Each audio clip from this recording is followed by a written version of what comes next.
Hi there, traders. This is Brad Gilbert with the FX Market Insight for Friday, the 17th of May. All right, now coming into Friday's trading, the market conditions, well, we've got normal liquidity. That's pretty good.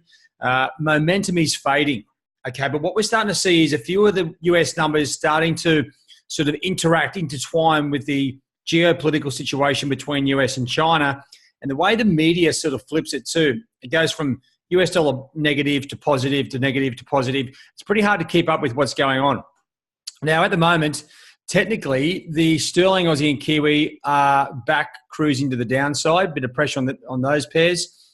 The dollar yen has broken down and dollar Swiss, but they are sort of coming back to levels where they go a little bit higher. They'll be back into a trading sideways stance. So we are losing that sort of domination of the safe haven play. Looks to be sort of playing itself out. So just be aware, may not be a good time to be getting short dollar yen or dollar Swiss.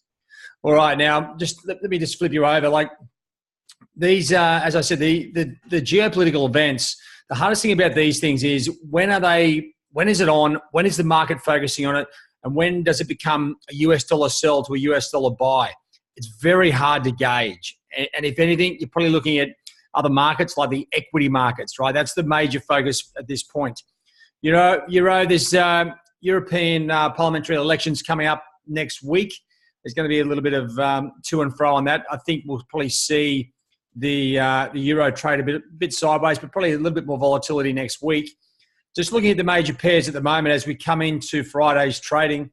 Okay, so we do have the Aussie still heading lower. You can see the price action here, dipped down to 69.90 on the employment numbers, back up to 30. That was enough to take out quite a few short positions. Difficult situation. Also, another little false break there on the Kiwi. But the overall trend is down, which hasn't changed. What we are seeing is the noise from the sort of day-to-day activity sort of really impacting and catching a few traders out. This is dollar yen. It's still trading sideways. I mean, this chart has been sort of expanded a bit, but what we're seeing here is just some stop losses triggered on the top side. No one really wants to take it too far at this point. Euro just dancing with the devil on the downside, but for mine, it's still trading sideways despite breaking that short-term support line. Sterling, there's increased pressure on UK Prime Minister Theresa May to step down. Sterling's just falling. It's like no one's really focusing on it. Brexit's an issue. Now the parliamentary or the leadership is coming up for grabs again. So it's all a bit negative. But you know what? If something good comes out, this thing could be 200 or 300 points higher any day of the week. So it's still in the too hard basket. Now we've got dollar CAD still trading sideways in a big range. We did have some manufacturing sales numbers now. This is a pretty high impacting number. Out just in the afternoon, just gone, the numbers were much better than expected. So you would expect the dollar CAD to go down. You know what? It hasn't. Oil's back at $63. So oil's going one way. The US dollar itself is rallying against the strong Canadian fundamentals. This one here is definitely too hard for my liking. Okay, now just flipping you back over to this sort of US dollar page. So at the moment, to me, the US equity markets are leading the way with the whole risk-on, risk-off situation with regards to the US-China situation. We are starting to see the dollar yuan, the dollar rally against the yuan up at 6.92. That looks like it's heading above 7 for sure. And the dollar index has popped above 97, sort of 70. But you know what? It still hasn't broken through on the daily chart. So for me, it hasn't really gone on with it enough at this point.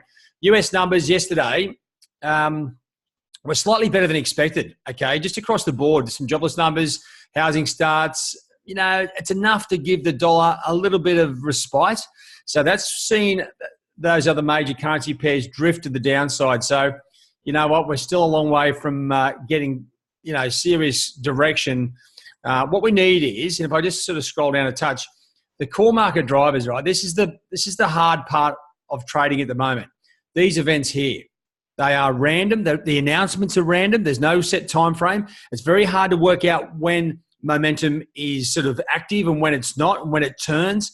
That's the whole difficult part of trading around geopolitical events, because you don't know when they start, when they finish.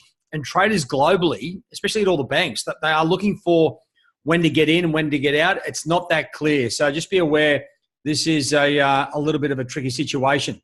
Now, just coming back into looking at the data for the remainder of today and the week, but the final CPI numbers out of Europe.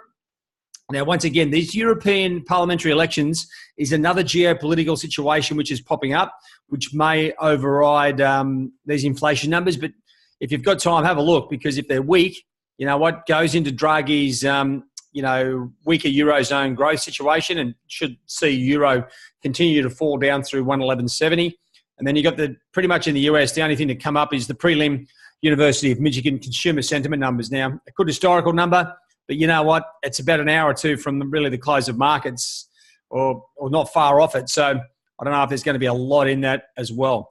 Now, pairs, as I said, the major pairs which have got clear direction, sterling, Aussie and Kiwi. But the Aussie and Kiwi, the two with the sort of fundamental direction is down as well. They are still the preferred pairs to be focusing on. Now, as I said, don't forget these. Let me just change the colour of that pen. These dollar yen and dollar Swiss, which have enjoyed the safe haven sort of status, they are pretty much about to flip and go into a sideways activity. And any more strength in the US dollar will see the dollar point up, and it should take dollar yen and dollar Swiss with it. So I think the dollar's at the crossroads.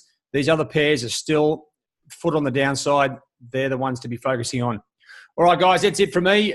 It's been a bit of a tricky week with Trump, but we'll see how we get on. All the best, and we'll see you in the 247 trade zone. Cheerio.